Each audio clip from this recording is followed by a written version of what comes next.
the role that I play in Sunzi is a character called Winnie Bengu.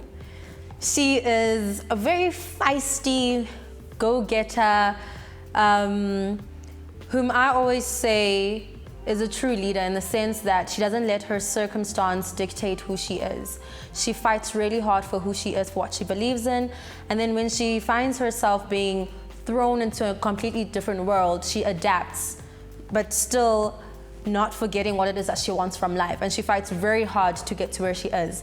But what I also like about her is that in as much as she's focused on her own agenda, she doesn't forget about the others, because the story then forms around the ninjas. And like with this nomination, I really believe that I might not have been nominated had it not been for the story itself and the 4 ninjas within eXclusive. Being nominated for an Emmy,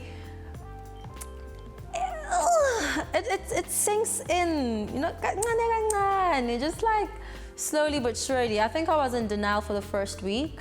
And it was funny because one of my colleagues said to me, are you going to be able to sleep for the next 2 weeks? And I was like, yes, I'm going in. It was actually quite difficult because you wake up at random moments and you're thinking, am I dreaming, you know? But then it is a reality. And what I found, what makes it sink in right now is the fact that there's so many logistics I need to take care of, you know, in terms of making sure that I get my visa so I can go to the States, you know. Trying to make sure with those people who said they are going to sponsor the trip are actually going to be true to their word. And if they don't come through, what's my plan B? Because this, and as much as you have people who say they want to help, it's my opportunity and I need to make the most of it. So I'm not going to sit back and wait for someone to give me a handout. I'm going to have to fight and find other ways of getting that money if that money doesn't come through, type thing. So that's the reality that I'm sitting with right now. So for me, this is a nod of you doing the right thing, you're going in the right direction, you know, because for the longest time it was about just me keeping my head down, keeping my focus, doing what I need to do to, one, pay the bills, but also to live out a passion that I worked very hard for, you know, like I went against my family to be where I am today, you know. So it was about that I have to succeed in this. With every new role, I need to make sure that I'm fulfilled in what I'm doing. I'm not just acting for the sake of it, but I'm challenging myself, I'm growing, especially with eXclusive. Everybody knows when I speak, I said it was an answered prayer, you know. And when I got the job, it was about how do I challenge myself to be that much better. So for me, on eXclusive, it was that thing of let me do that much better, but I wasn't expecting any recognition from it at all. So now getting the nod internationally, it's like, you know what? As artists now in South Africa, we have Abo Stumumchali, we have Abo Sibole Lekudechana, we've got so many people who can act. You know, now we have South Africans, the audience saying, you know what we're seeing right now is not good enough. Actually give us talent, you know, so I'm really excited to see what our industry then has to offer us from here on now. I think the very first call I made was to Amanda Lane, because she's my director in eXclusive and she's become a mentor and one of my closest friends. I called her simply because I'd had a meeting with her the previous day discussing another project that we're working on.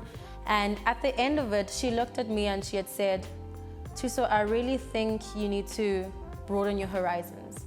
I need you to start thinking bigger than South Africa. You know, like it was a heart-to-heart moment and she's like, tell me what I can do.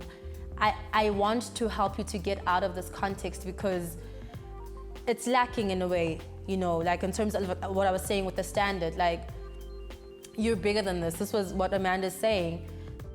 Internationally, I really do hope that one can get a job.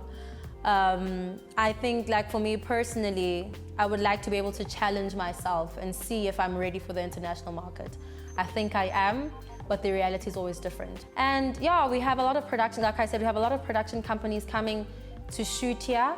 And it's either they're telling our stories or they're telling their own stories, but they never use us. They would rather than spend money, bring in other people to tell our stories or tell their stories, but set here in South Africa or other parts of Africa. So I'm really hoping, Uguti, with this, they're able to see, Uguti, there is talent on the African continent. We've got so much to offer, really. And again, one thing that most of my colleagues have been saying is that this opportunity is not just about me, really. It's about us as actors on the continent. And I'm really excited to see what it means for all of us.